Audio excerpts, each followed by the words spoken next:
Alright, g'day guys, it's Jetsimmer here, and I thought I would do an in-depth video on all the controls that I know to date in both the pilot seat and in the front seat. So we're going to start with the pilot seat, and then we'll merge over to the front seat, because the front seat has roughly similar same stuff. So what we'll do is we'll go ahead and we'll close the cockpit, so we don't have the ambient sounds. Now, you would have seen these tutorials from Wags and a few others, but I thought I would do it on my own. So starting from left to right, on the left panels, or the left-hand panel, then we'll have the left upper panel, front panel, and then... Okay, so at the back here, we have our lights, which will be the external lights on the far left. So we have nav, now I'll just see it. So we have night, dim and bright and off.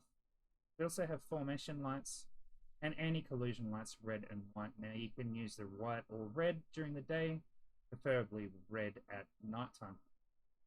Then we move into the internal lighting, which is signal lights. So that'll be all your lights for things that are going wrong.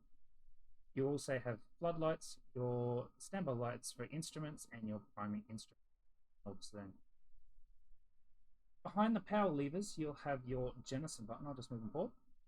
You'll have your store jettison button, so you'll be able to jettison all your stores that are on via this panel, and there's also one just there on the... Well, the name is gone now. Collective, that is it. Sorry about that, guys. So yeah, you'll also have one. So you also have your APU and your engine starts on the... So this is basically the engine and power block here, basically. You have your APU and your two engines, left and right. You also have your power levers, left and right.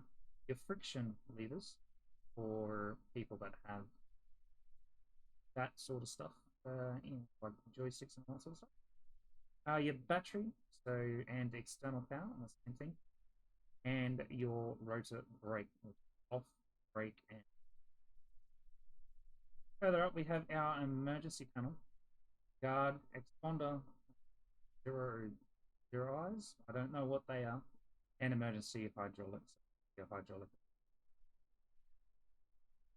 Your tail wheel lock and your NVS mode, normal and fixed. That's for night, so you have that off during. Then you have your little scratch pad there that you'll use for changing frequencies, range for your weapons, laser codes. First, we have the jettison canopy. It seems that we can parachute out of the aircraft, so yes, you can jettison. If you need, well, maybe not parachute, but if you need to crash and want to get out of the aircraft. Next to the jettison, you have your armament, so your arm or safe and ground override. So if you're on the ground, you want to put that so the bottom is your IHADS, video, and all that sort of stuff. Anything that deals with the cameras at the front and your flares, and also your IHADS. You won't see it because I'm sitting there. A little reticle that goes over your eye. So you'll have all of that there. Up the top, we'll have all our files, so APU and engine and file. And that's, if you have any of that, we can press those. The up front computer display, which will display your fuel, radios, and about the flight. I haven't really looked too much into it yet, but there'll be a video coming. Got your left MCDU and your right MCDU. That can be for a whole bunch of different things. So you have vid, com, AC, CSD. This is the just mic button that I use, or menu button. Weapons and F. Go more. Also, you have day, night, and I haven't used mono yet, but day and night. On the right-hand side, we have our attitude secondary indicator, and the altitude and your speed secondary indicator. So the rest of it will be either in your IHADS here. Most of the time you'll have your IHADS open, and the others you can put a HUD on. So down the bottom, you'll have your engines. I don't know what those two are. Generator resets 1 and 2, and your what? Not 100% for what Gen 1 and Gen. There'll be something. I'll look into that and I'll put it in. On the right panel, or the right side of the aircraft, we have all our communication volumes. Obviously, the stick and pedal. There is also a bunch of switches that are clickable on not these aircraft, so you'll have to map most of these things to your aircraft.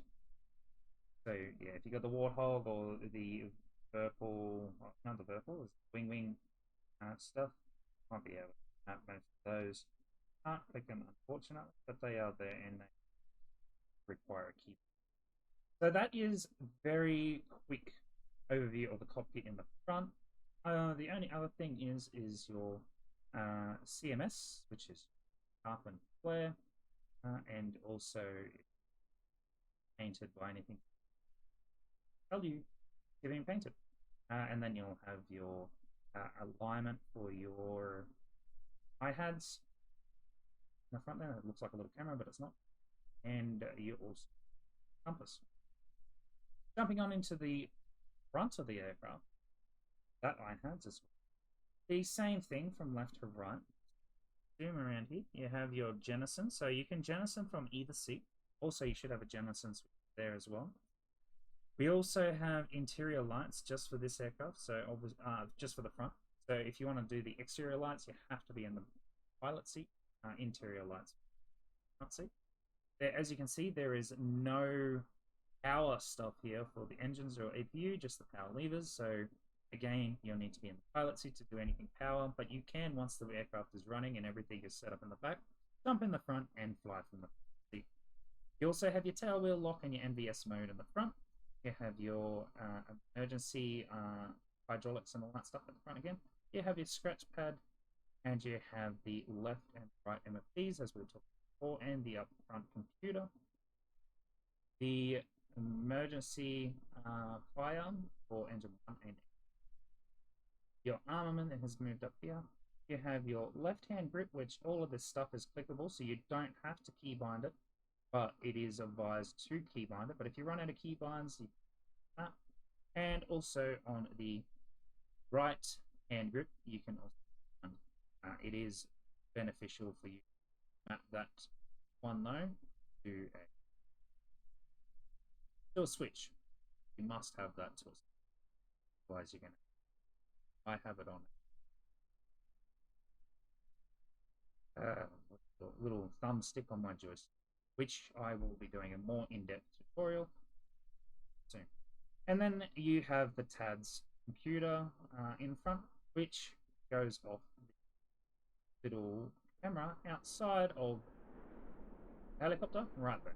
So that is where you will be looking through. Also, if you select the TADS switch, which is this one here, you can select TADS there on the right throttle grip, or the right hand grip, or we can select TADS on aircraft. Selected there. Now, if you do take control of the aircraft, you can still fly the aircraft, and you don't have to take your hands off the controls and muck around with that. And again, on the far side, we have our wipers up here. Let's move. Process select. What that is, I'll have a look at later on. And you also have. And apart from that, that is pretty much the in-depth guide, very quick in-depth guide, I should say, on all the controls that you need to look at. So just remember, if you don't have any keybinds there, you can use a keyboard. Obviously, you're not going to do any flying at the front. You have your buddy in the back flying, or George, and you will have, you can just click there if you don't have the keybinds. Otherwise, just use your keyboard. Also, no, that's the same thing. I was just making sure that I didn't miss anything. You also have to, at the front here, you have that little thing again. That is all so your bore sight, so you can line your bore sight up so your rounds don't go wandering. So yeah, that is the quick cockpit guide tour for the front and rear seat. So thank you very much, guys, and I hope to see you on the next one. See you later.